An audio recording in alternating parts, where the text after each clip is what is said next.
Hello વિદ્યાર્થી મિત્રો, Takshashila online એજ્યુકેશનમાં તમારું સ્વાગત છે. ધોરણ 2 વિષય કલ્લોલ પાઠ 6 પર્વતનો મુરબ્બો. તો એમાં પાના નંબર 81 પર આપણે સંવાદ જોયો. ત્યારબાદ હવે આગળ વર્ગમાં બજાર. 5-6 વિદ્યાર્થીઓને દુકાનદાર બનાવો. તેઓને નીચે આપેલ વસ્તુઓ જેવી વસ્તુઓના નામવાળી ચિઠ્ઠીઓ આપો. તેઓને વર્ગમાં જુદી જુદી જગ્યાએ ચિઠ્ઠીઓ લઈ બેસશે. બાકીના વિદ્યાર્થીઓ નકલી નોટ ચિઠ્ઠીમાં રકમ લખી તેમની પાસેથી વસ્તુઓ ખરીદશે. નીચે ઉદાહરણની ચિઠ્ઠીઓ આપેલ છે. વિદ્યાર્થીઓને બીજી વસ્તુઓના નામ ઉમેરવા કહો.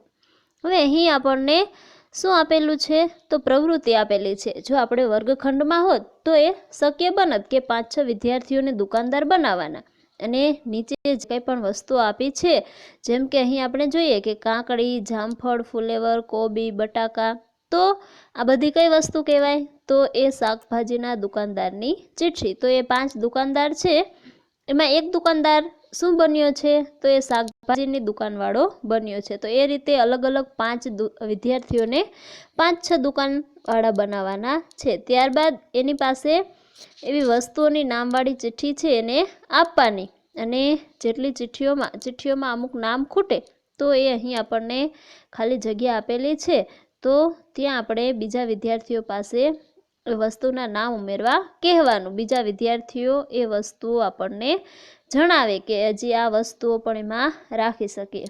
ચાલો, તો અહીં આપણને શેની દુકાન આપેલી છે પહેલાં?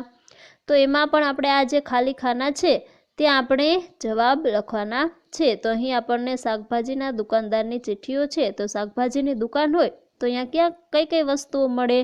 તો અહીં આપેલી છે કે કાકડી, જામફળ, ફુલેવર, કોબીજ, બટાકા, ડુંગળી, મેથીની ભાજી, સવાની ભાજી.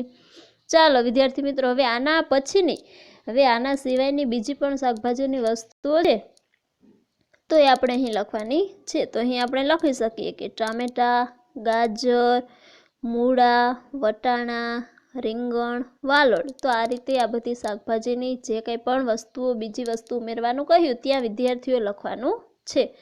ત્યારબાદ જોઈએ કે બીજી દુકાન. હવે બીજા વિદ્યાર્થી છે તો એણે શેની દુકાન બનાવી અને એની ચિઠ્ઠીઓ કઈ કઈ છે, એમાં વસ્તુ કઈ કઈ છે? તો ફરસાણની દુકાનની ચિઠ્ઠીઓ.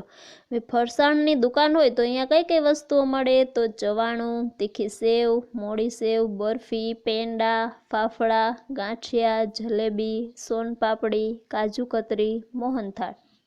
તો આટલી વસ્તુ આપણને આપેલી છે કે આ વસ્તુ ફરસાણની દુકાને મળે. તો બીજી વસ્તુ આપણે લખવાની છે. તો અહીં જે ખાલી ખાના છે ત્યાં આપણે લખી શકીએ કે લાડુ, શ્રીખંડ, પછી માવો, રસગુલ્લા. તો આવું પણ ફરસાણની દુકાને રાખે તો એ આપણે લખવાનું છે. ચાલો, ત્યારબાદ પાના નંબર 82 પર આપણે જોઈએ કે સ્ટેશનરીના દુકાનની ચિઠ્ઠીઓ. હવે સ્ટેશનરીની દુકાનમાં શું શું વસ્તુ હોય? તો 100 પેજની નોટબુક, 200 પેજની નોટબુક, લોંગ બુક, વાર્તાની ચોપડી, ચિત્રકળા, sketchbook, pencil, ballpen, sketch pen, મીણિયા કલર, વોટર કલર, ફૂટપટ્ટી, કંપાસ બોક્સ અને સ્કૂલ બેગ. તો આટલી વસ્તુ આપેલી છે અને હજી અમુક ચિઠ્ઠીઓ છે એ કોરી છે તો એમાં લખવાનું છે. તો અહીં 3 જગ્યાએ આપણે બીજું શું સ્ટેશનરીમાં વહેંચાય તો એ આપણે લખીએ. તો અહીં લખી શકીએ કે વ્હાઇટનર, પછી સ્ટેપલર, પછી સ્ટેમ્પ પેટી અથવા પંચ મશીન, વોટર બેગ. તો આ રીતે સ્ટેશનરીની દુકાનમાં આ બીજી પણ વસ્તુઓ હોય. ત્યાર પછી અમૃત કાકાનો પર્વત ફકરો ફરી વાંચી તેમાં આવતા નામ લખો, મોટેથી વાંચો. હવે અહીં આપણને એક નામ આપેલું છે કે હર્ષવર્ધન. હવે આપણે આ વાર્તા છે જે અમૃત કાકાનો પર્વત એને ફરીથી વાંચવાની છે અને એમાં બીજા કયા કયા નામ આવતા હતા તમે જણાવજો વિદ્યાર્થી મિત્રો. તો આર્યન છે એ મોબાઈલમાં એ બજારનો વિડીયો ઉતારતો હતો તો આપણે આર્યન લખી શકીએ. પછી મૃગેશભાઈ હતા, પછી શંકરાભાઈ હતા, તૃપ્તિ, પાર્થેશભાઈ, પ્રેમિલા બહેન, હર્ષદભાઈ. તો આ રીતે બીજા પણ ઘણા બધા હતા, અમૃત કાકા, તો એ બધાનું નામ આપણે અહીં લખવાનું છે. એ નામ ફરીથી લખી અને મોટેથી આપણે ફકરો વાંચી અને એ નામ જે આવતા હોય એ આપણે અહીંથી લખવાના છે. ત્યારબાદ આગળ જોઈએ, તમારા શિક્ષક બોલે તે શબ્દો લખો. રકારવાળા પ્રકાશ, ધર્મ, વૃક્ષ જેવા શબ્દોનું શ્રુત લેખન કરાવો. ત્યારબાદ તે શબ્દો બોર્ડ પર લખો. વિદ્યાર્થીઓને તેમની ભૂલ જાતે શોધી સુધારીને ફરી લખવા કહો.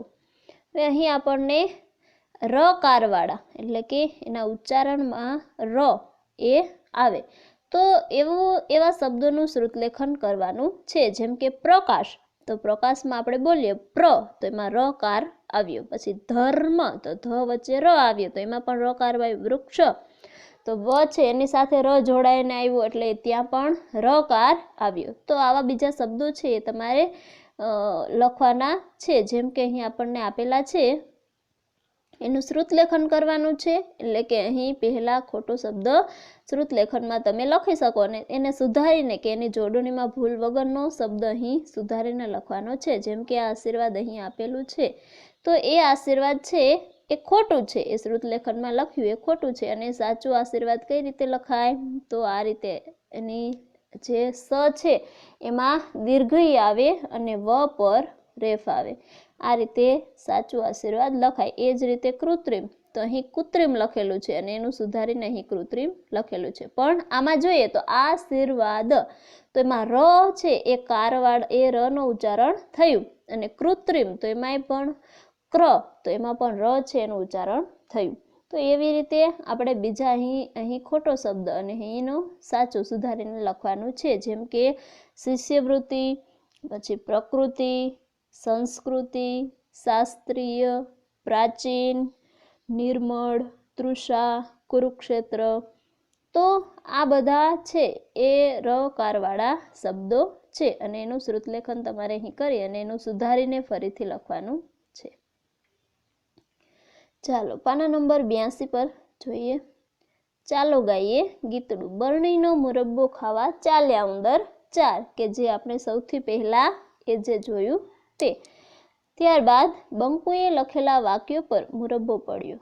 તેને તે વાક્યો ફરી લખવામાં મદદ કરો. હવે બંકુ છે તો એણે અહીં વાક્યો લખ્યા છે અને એ વાક્યોમાં શું થયું છે, મુરબ્બો પડી ગયો છે. જો અહીં આપણને બતાવવામાં આપેલું છે આ મુરબ્બો છે એ આજે બંકુએ લખ્યા છે વાક્યો એમાં પડ્યો છે. તો હવે એ વાક્યોને આપણને અહીં ફરીથી લખવાનું કહ્યું છે. અહીં આપણે એ ફરીથી લખવાનું છે. જેમ કે આપણને એક ઉદાહરણ આપેલું છે કે ગોવર્ધન કાકા નવો બળદ લાવ્યા, તો એને વાક્ય અહીં ફરીથી લખ્યું છે કે ગોવર્ધન કાકા નવો બળદ લાવ્યા છે. અહીં બીજું છે કૃતિકાએ કાચી કેરી કાપી, તો અહીં પણ એ જ વાક્ય લખવાનું કે કૃતિકાએ કાચી કેરી કાપી. ત્રીજું સરમન સ્ટેજ પર શરમાઈ ગયો, અહીં પણ એ જ લખવાનું. શર્મિષ્ઠા શાક સમારે છે, તો અહીં પણ એ જ લખવાનું. અને પાંચમું જોઈએ કે પૃથ્વીના પપ્પા નિવૃત્ત થયા, તો અહીં પણ લખવાનું કે પૃથ્વીના પપ્પા નિવૃત્ત થયા. અને છઠ્ઠું મહર્ષિ મંગળવારે મોરબીમાં મળ્યું, તો અહીં પણ એ જ લખવાનું છે.